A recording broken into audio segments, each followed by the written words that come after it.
Effective leg day for mga tao para lumaki ng tiyan mo. Para hindi gayot nag-umuubos ng huevos mo. Guys, if you're leaving a leg day feeling drained, unable to walk right after, you're going about things the wrong way. You're likely doing excessively high volumes with redundant exercise selection, sabi sila.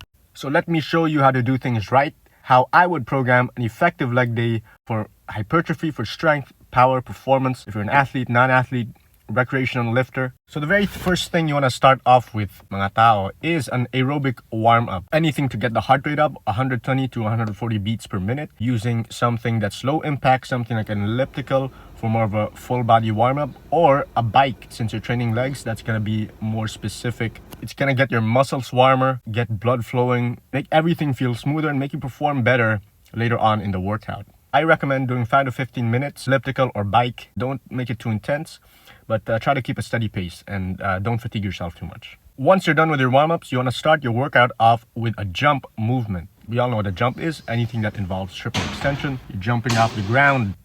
If you're an athlete, this is going to be very important as it's going to develop your ability to generate force very quickly. In other words, your rate of force development, which is crucial if you play an explosive sport. If you're running and jumping, cutting a lot, this is going to make you more explosive, tinatawag sila. Athlete, I still recommend doing this type of work, these jumps, because they're not only super fun, they're also gonna prime your muscles and your nervous system for the work you're doing later. And in the long run, I believe, lead to higher performance improvements across all ends with pretty much no downsides. If you're not doing them, you're pretty much missing out on all these benefits. For this workout, we're gonna do seated box jumps. This is gonna improve your concentric muscular rate of force development. Just do 4 sets of 3 to 6 reps. Keep the reps low and keep intent high, quality of the reps high, aggressiveness high. To progress these, you don't really want to be adding load. Just jump higher over time and you're going to feel much more explosive, much more coordinated. Everything's just going to feel much more fluid. So now once you're warmed up from the jumps, you're going to move on to a heavy squat pattern. So any movement that involves a simultaneous knee and hip extension, something like a barbell squat, a reverse lunge, Bulgarian split squat, machine squat, whatever. Whichever one you choose, it's all down to preference as they all pretty much train the same thing. In general, you're gonna pick a movement that's relatively stable, something that you enjoy, and something that you can load and progressively overload without much of a hassle in the long run. So I'm gonna be picking a front squat. I like front squats because they're not only quad focused and train the quads, but they also train hip mobility and upper back stability at the same time. And for beginners, this is gonna reinforce really having a rigid and strong foundational squat pattern. If you're a beginner in the gym, you should know how to squat. So for the front squats, we're gonna do 3 sets of 5 reps. Try to leave a few reps in the tank, and then over time, try to load it heavier over time, progress the weight. So after that, you're gonna move on to a leg curl. We're gonna do a leg curl machine exercise. You can do it the seated version or the lying version. It doesn't really matter. As long as you're training that knee flexion, you're gonna be training all of your hamstring muscles effectively. Big and strong hamstrings are not only important for aesthetics, but they're also important for injury prevention. Again, if you're an athlete, you play a sport where you're doing a lot of running, jumping, accelerating, the hamstrings are gonna be responsible for deceleration and hip extension. So if you have stronger hamstrings, you're less likely to get injured. So for this movement, we're gonna do 3 sets of 8 to 12 reps.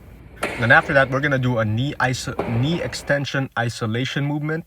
With the previous squat movement, we did train the quads, but we didn't train all of the quad muscles fully, especially the rec fem, because to train the rec fem, you need to isolate knee extension with a rigid hip position.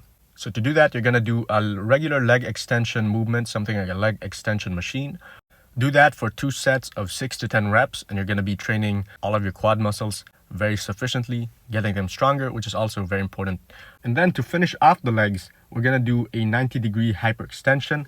You can do it like how I'm doing it, just use a bench and then anchor your feet somewhere stable. What I'm doing here is emphasizing the top portion where there's gonna be the most resistance. So that's really the part you wanna train. And that's where you're gonna train mainly the glutes and hamstrings and erector muscles, the lower back. Strong posterior chain is very important for performance. I like to go high reps here since the range of motion is going to be very short. You won't need to add much weight if you're doing high reps. Just feels nice to get a pump on this as well. A very therapeutic effect. So doing 2 sets, 15 to 20 reps. And then to end the workout, we're gonna do bodyweight leg raises with back support. This is gonna train your abs and your hip flexors. Very important, again, not just for performance, but for mobility, especially hip mobility. And it's also gonna effectively train your abs through spinal flexion. Training your abs directly is always a good thing.